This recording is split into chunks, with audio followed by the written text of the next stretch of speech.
Welcome back. We will be looking at divisional structures now.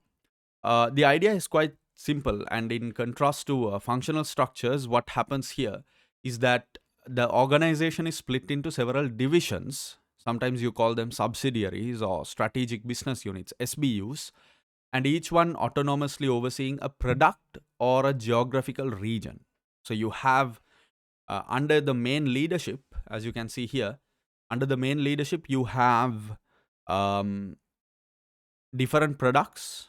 So if you have three products, product A division, product B division, product C division, or markets, you can divide it by maybe Asia, uh, America, Middle East, whatever.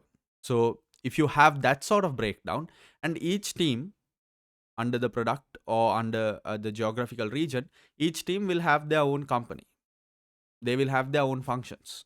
They will have, so in the Middle East there will be HR, in the Asian region there will be HR, in the Australian region there will be an HR, and in the American region there will be an HR, right? So you have the functions, but each of those divisions actually have a lot of freedom, lot of autonomy. Just because you have the same role, there could be a CFO to Middle East and a CFO to or a senior manager finance to Middle East and a senior manager finance to the American region.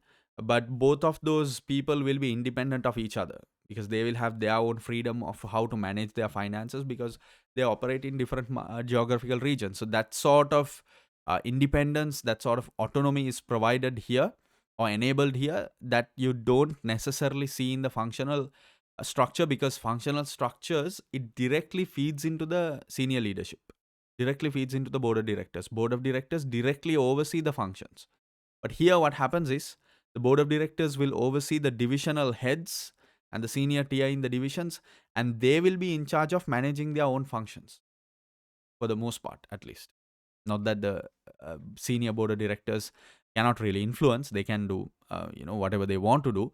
But there is, because of that extra layer that is coming from the independence you gain because your geographical regions are segregated or your products are looked at differently, that brings in more flexibility in terms of the kind of leadership that you can impose upon your divisions, especially if you're a divisional manager. So we generally call it a decentralized structure. So let me show you this. So here you go.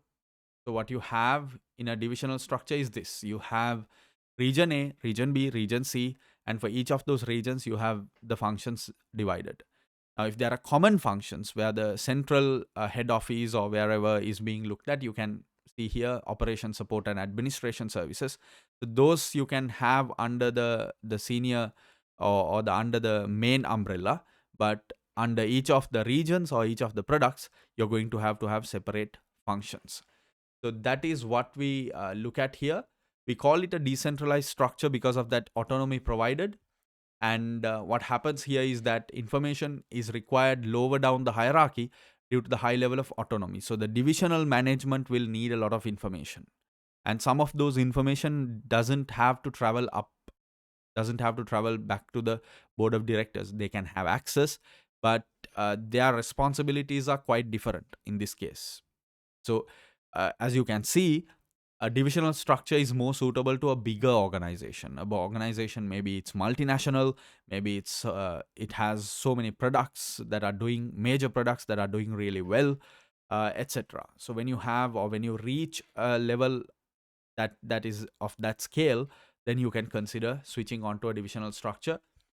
It's good because it enables product and geographical growth. It has clear dedicated focus, clear responsibility. Training of general managers happens. Decision making becomes more autonomous, more straightforward. People who really are in the market, people who really see the ground picture, can actually make the decisions, and the top management are free to concentrate on major strategic matters, central matters, because they have delegated the leadership to divisional head of the divisions. However, disadvantages, coordination can be challenging. Goal congruence can kind of be an issue because you're not running it yourself. If you're a director, functional management would be that you directly oversee. But if you're a director and you're in a divisional structure, you there is a disconnect because if you want the lowest tier, if you want the operational staff to behave in a certain way, it's quite difficult to get them to listen to you, because you have to go through the divisional managers, even if you're the senior management, because that's the structure you have trusted to work. So when you trust that structure, if you supersede a divisional manager and you lead, or you try to enter into their form of authority, or their level of authority, their realm of authority, then it's going to affect the motivation, etc., etc. So that sort of problem exists. Controllability issue or controllability principle exists because you may delegate performance and performance management to divisional heads, but to what extent do they have control? So they will only perform, or they have the potential to perform only as far as they see room or flexibility or possibility for them to perform. Interdependence of divisions. So that's another thing. There may be so many divisions that are interconnected, that have one something to do with the other. So in such cases, managing performance can be quite difficult, because there's common elements to two or three or four divisions. So how do you exactly segregate that performance? Saying this is the division that is in charge of 20% performance, that division is in charge of 40% performance, then friction and conflict can occur. So that's a challenge. Head office costs can be central, and you may want to allocate it. Then the basis of allocation, etc., can be challenging. Transfer pricing could actually be, or would be required, especially in the situation when, especially and mostly when the situation arises that you have internal divisions selling to each other. So what do? Do you disregard the entire transaction, or do you record it in such a way that you do take into account certain important aspects of, like opportunity cost? So that is done through transfer pricing.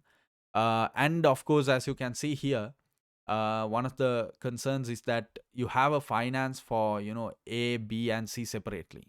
Them, it does what it does is it can increase your cost, because if you take something like finance or HR, these are things that you can centrally run.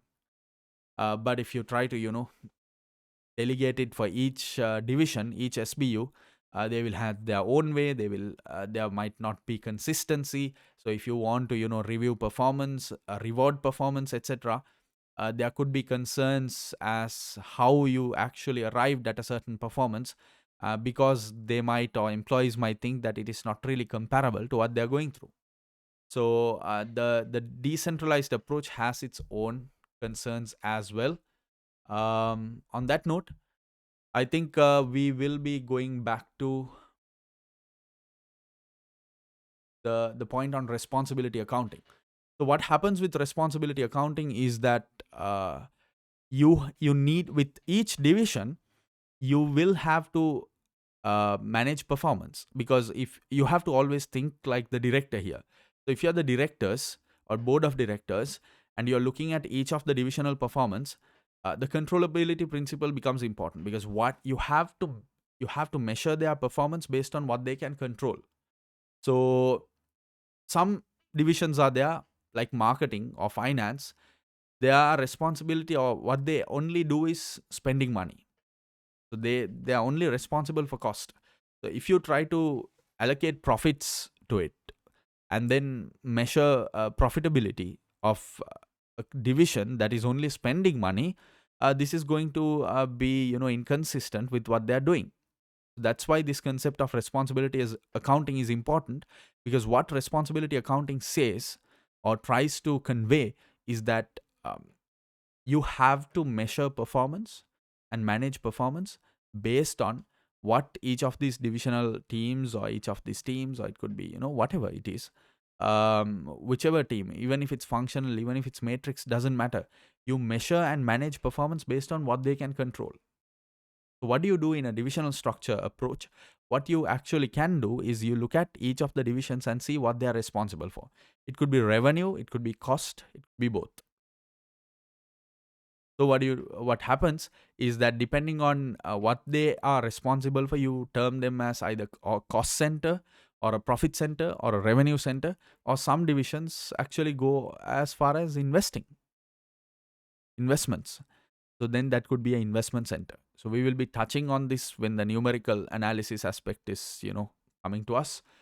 However, what you have to understand is that um, as far as the information is required, your information has to be relevant to manage performance, because you're collecting data, collecting information, and not only relevant, it has to be within the scope of controllability. And that is where responsibility accounting becomes quite important for us. Managers of responsibility centers will require the correct information in the correct form at the correct intervals to ensure that they really understand what's going on, and that they can take any corrective actions if required, or try to, if something is working right, try to do more of it so that they can, sell more products. And that is how divisional structures work. You can take a look at, the additional reading and the illustrations. I'll see you in a different video. Thank you so much. Good luck.